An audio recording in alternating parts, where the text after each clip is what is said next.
जड़े नेता प्रकृत परिचय केवल पदवी नुहे बरं जनसेवार रही थाए। तीर्तोल माटीर से भली जड़े जननायक थिले स्वर्गत मुरलीधर रथ।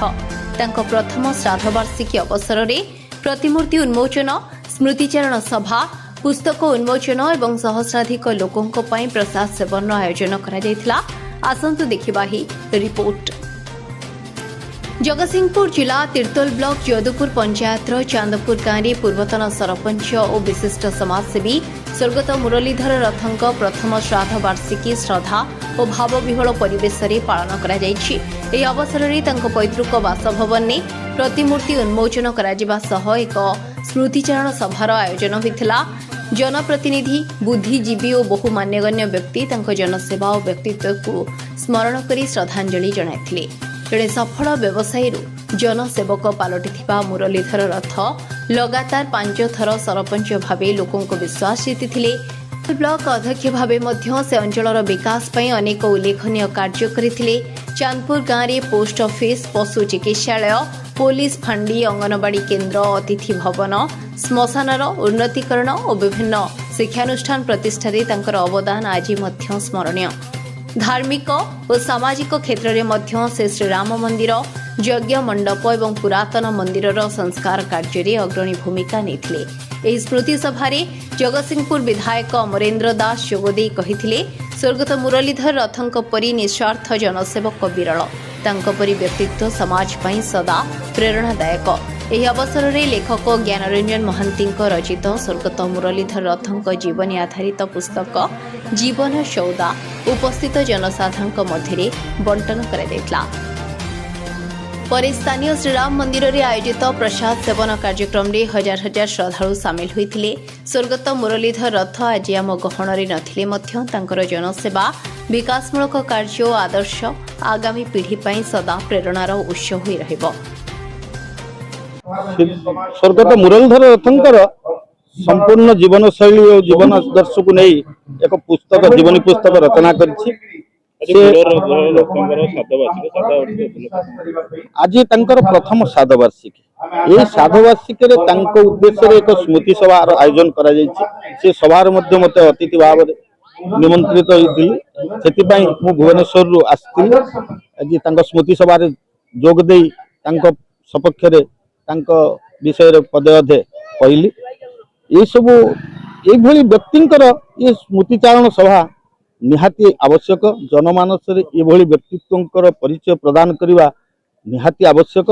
से दृष्टि मु तांकर अनेक जीवन अकुआ कथा को एकठा करी एक जीवनी पुस्तक रचना करथिली। से जीवनी पुस्तकर ना जीवन सौदा। से गत 2 वर्ष पूर्व जगतसिंहपुर कलेक्टर ऑफिस पड़िया रे माने आनुष्ठानिक भावे उद्घाटित हो जाइछि, उन्मोचित हो जाइछि। आज तांकर स्मृति सभा रे जोग देई मु निजको धन्य मन करूछि एवं जनसाधारण को आह्वान करूछि सेही भली व्यक्तित्व संपर्क रे से जो जीवनी पुस्तक पाठ करी हेउ किंबा तांक सहित किछि आलोचना करी हेउ आपण माने तांक प्रेरणार उद्बुद्ध हेबा सेही भली व्यक्तित्वंकर प्रेरणार उद्बुद्ध हेले आम जीवन संगठित सुसंगठित हेबा सहित आम जीवनादर्शन एक प्रकृत माध्यम हो पारिबो। बहिटी खाली तांको जीवनी ऊपर ना अलग किछि बहिटी रे आमे मु तांको जीवनी पुस्तक रचना करछि। सत तांको जीवनादर्श को केवल स्थान देइनी तांको जीवन रे घटिथिबा अनेक घटनावली जेपरि कि धार्मिक, आध्यात्मिक ये सब को एकठा करी किछिटा आध्यात्मिक भावधारा रो उदाहरण देई से पुस्तकटी रचना करछि। से पुस्तकटी प्रायतः समस्तंकर आदृत हो बोली मोर आशा। धन्यवाद। आमर जगतसिंहपुर जिला काम करिसेंती एवं राज्यर स्वार्थ काम करिसेंती। तत्कालीन मुख्यमंत्री स्वर्गत जानवी वल्लभ पट्टनायक महाशयकर एकांत विश्वस्त थिले एवं स्वर्गत बसंत बाबूंकर एकांत विश्वस्त थिले।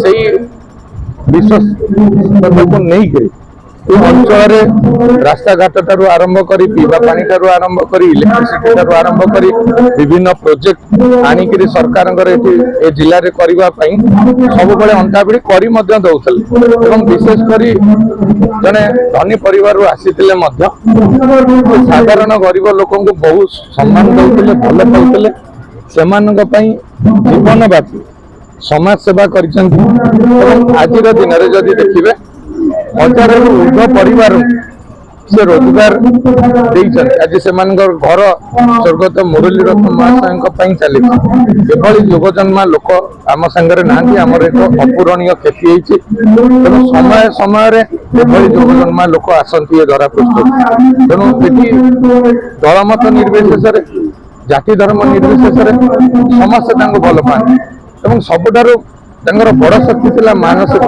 शक्ति से जो कथा चाहूले हम निश्चित हम कौन से परिस्थिति हम से लड़ी जाते तत्कालीन सरकार सहित तत्कालीन मुख्यमंत्री उपमुख्यमंत्री सहित अंचल से लड़ाई करुले तेणु आम समस्त एक अपूरणीय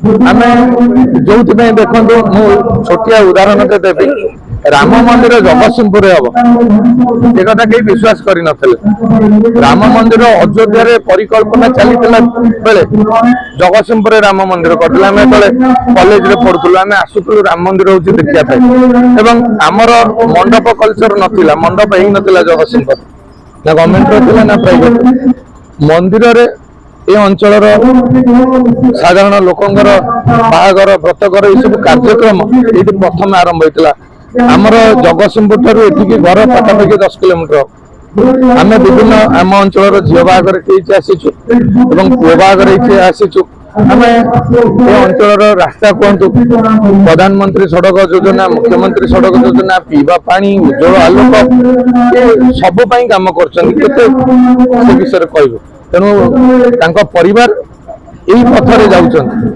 ना ट्रस्ट कर पिला मागणार पढ़ेवा एवं बापा जो भाव में अनुष्ठान मान जमी डोनेट करुले गोटे जमीदार परिवार आसते आज दिन में पुओ मान लक्षाधिक टଙ୍କା कोटी कोटी टंकार संपत्ति विभिन्न अनुष्ठान लोक मान सेवार लगे दान कर तेणु सी महान व्यक्तित्व थे परिवार समस्त सदस्य आज भाई भाई के जमी छाड़ूना सब आम पाखे आसी कथा पहुंचे बाड़िया पिटा होती थाना कोर्टे आम पाखे कथा तेणु एभली जड़े बदान्य व्यक्ति परिवार से मार्ग बहुत जगतसिंहपुर चांदपुर अभय चांद रिपोर्ट टाइम्स ओडिया।